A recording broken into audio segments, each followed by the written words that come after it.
are considering purchasing property in Puerto Vallarta or Riviera Nayarit, and even if you've owned here for a while, I can't emphasize enough the importance of taking some time to learn about the complex history behind Mexico's real estate industry, so you can know how it might impact you.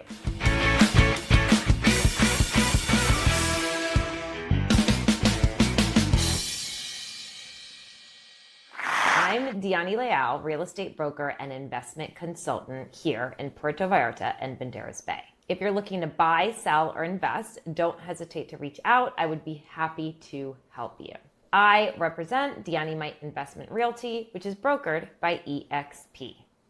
If you want the latest insights on investing, buying, or living in Mexico, don't forget to subscribe and hit the notification bell so you never miss a video. Today, we're going to talk about the complicated history of land ownership in Mexico, including Ejido land, how the privatization of the land in the 90s changed the real estate market, why fideicomisos are safe and property rights are well protected in Mexico, and why recent confusion has underscored the need for proper due diligence. Okay, so let's dig into some history. After the Mexican Revolution, Mexico faced the challenge of redistributing land that had been concentrated in the hands of a few during centuries of colonization. In 1915, Venustiano Carranza enacted the Agrarian Law, and by 1917, Article 27 of the Mexican Constitution formalized the creation of the Ejido system. When this law was enacted, it was determined the land would be returned to Mexican nationals, specifically indigenous Mexicans, not ones who were lineage of Spanish conquistadores. In order to create this ejido system, an entire new section of land ownership was built out and classified as a social sector of land. So, much like the economy, which has a private, public, and social sector, in Mexico you have the same, but with real estate as well.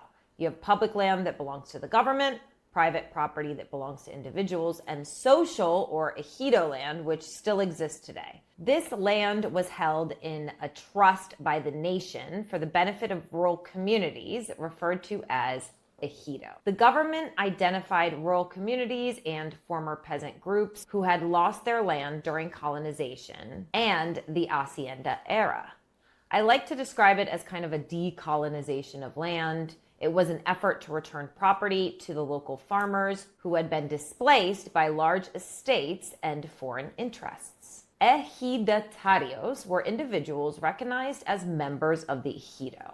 To be considered an ejidatario, you had to be part of the community when the ejido was formed and be granted usage rights by the assembly. Membership lists were recorded in a registry called the National Agrarian Registry, which served as the official record. The ejido assembly could also vote to admit new members or transfer the rights within the community, but always under agrarian law, not civil law.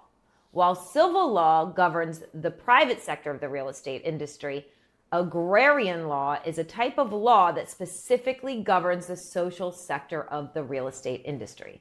So this is a whole other sector and a whole other type of law. It was an extremely different system than what we are familiar with today. And let me just say that although this redistribution of land was a very noble gesture with a great cause, meant to return property to people who had been stripped of it during colonization, in practice, it often fell short of its ideals.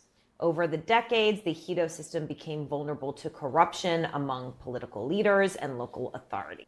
In many cases, officials hoarded the most valuable parcels of land for themselves or allocated them not to the farmers and rural families who were legally entitled to them, but to associates, political allies, and family members. Sometimes access to land was used as a bargaining chip to build leverage in political negotiations, promising land plots in exchange for loyalty or votes or anything that suited their personal interests. This misuse not only undermined the original intent of the ejido system, but also left a legacy of confusing land records, overlapping claims, and disputes. problems that still affect certain regions today and are at the core of operations like the Mega Operativo Nuevo Nayarit, which you may have heard of if you live in or are familiar with the Banderas Bay or Puerto Vallarta. This is a government operation that's currently impacting a cluster of properties in Bucerias,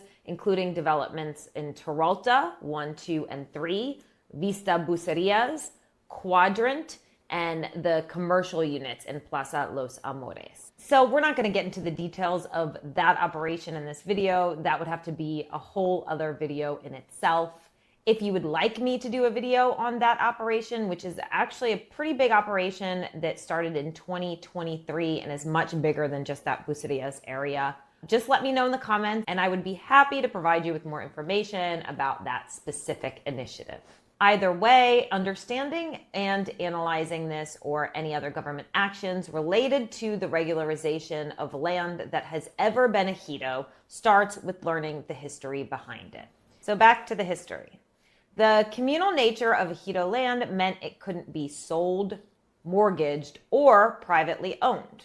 While this protected communities from losing it, it also caused complete economic stagnancy, preventing long-term investment, real estate development, and overall economic growth for the country. Over time, all of this corruption in local ejido councils also made the situation even more complicated. The turning point came in 1992. By this point, more than half of the land in Mexico was ejido, and it was more concentrated in coastal regions like Puerto Vallarta and Banderas Bay. So let's just reflect on that for a minute. 1992, that's not that long ago. I was alive then, and not like I'm exactly a spring chicken, but just to put it into a little bit of perspective, we're not talking about the colonial era or 1492, this is 1992. So in 1992, President Carlos Salinas de Gortari enacted a constitutional reform of Article 27, which, remember, this was the article added to the Mexican Constitution that defined the agrarian law and created this entire ejido land system to begin with. So the president amended this article, allowing ejido land to be privatized through Procede, the Programa de Certificación de Derechos Ejidales y Titulación de Solares Urbanos. This program gave ejidatarios certificates of individual rights and ultimately the ability to convert their land into private property called dominio pleno, which translates to full ownership. So this is great news and a big deal for ejidatarians that are now given the opportunity to privately own their land. So what they are doing at this point is privatizing the land, actively converting it from social land to private land, which is of course a process. So by 2006, so started in 1992, and by 2006, Procede had regularized or privatized 92.3% of the country's ejido lands, covering over 227 million acres.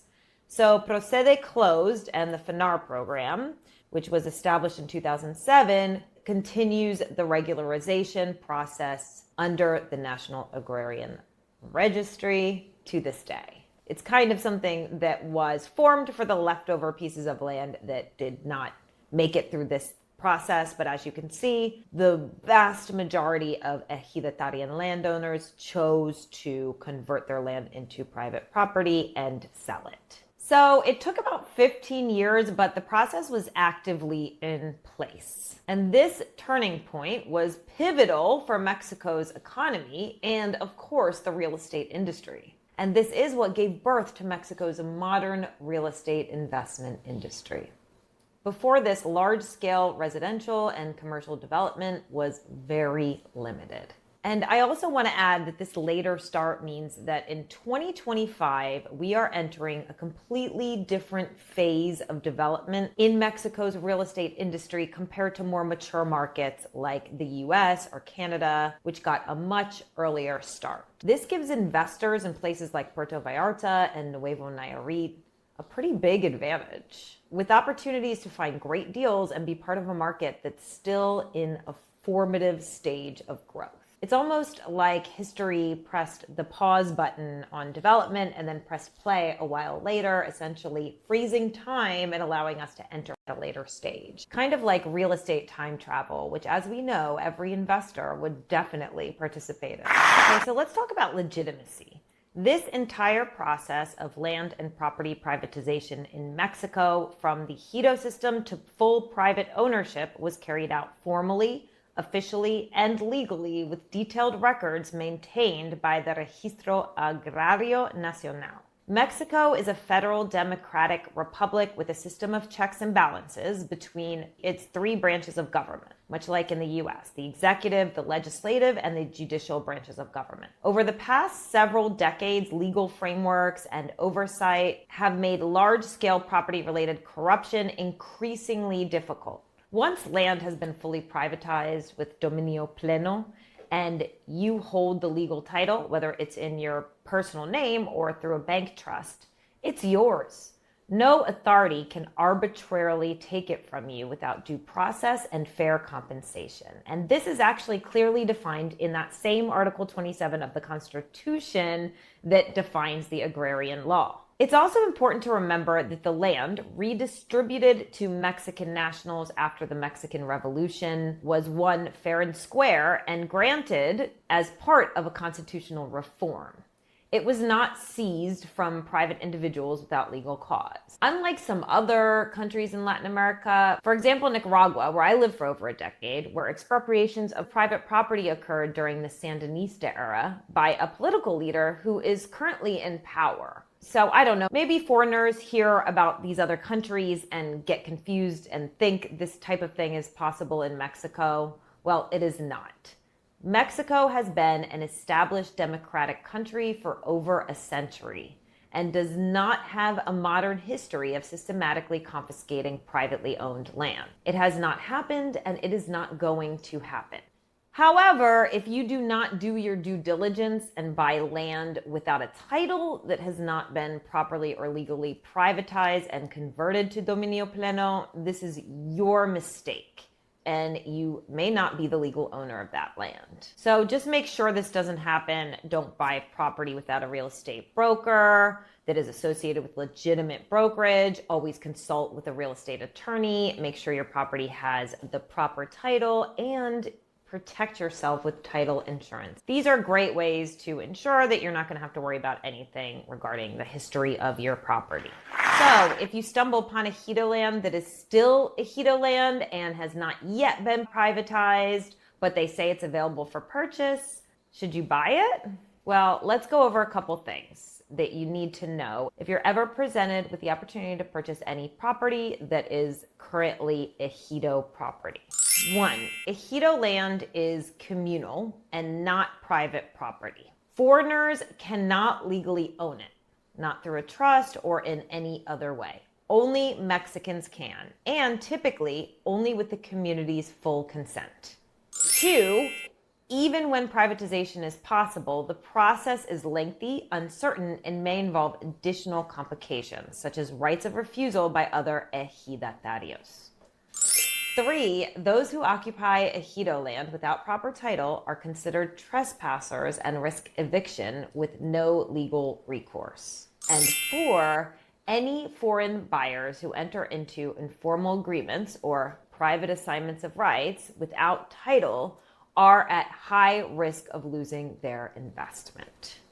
So yes, do not buy Ejido land, but don't be wary of land that was once Ejido. Keep in mind the majority of the land in the area was once Ejido, and the regularization process is fully legitimate and official. If you have any concerns about the history of your property, hire an attorney to do due diligence and make sure to get title insurance, which can protect you. If you made it this far, congrats. Understanding legal history isn't just academic, it's fundamental to protecting your investment. And finally, one thing that I hear a lot from buyers are concerns: is a fideicomiso really safe? Does it really protect me if it's not necessarily my name?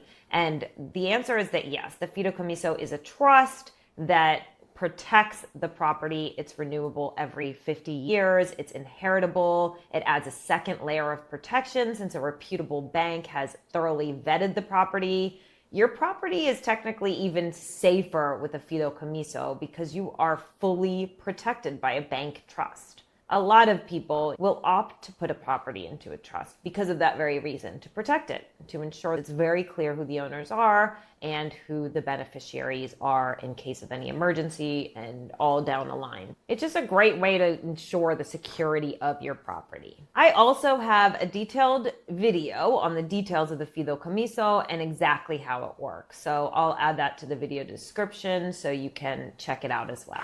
If you're considering buying property in Puerto Vallarta or Banderas Bay, don't let misinformation or rumors discourage you. The key is doing proper due diligence, including title verification, and working with trusted professionals who understand both the history and the legal process. If you found this video helpful, make sure to like, subscribe, and share with anyone thinking about buying property in Mexico. And if you have any questions, drop them in the comments or reach out to me directly. I'm always happy to have the opportunity to help you.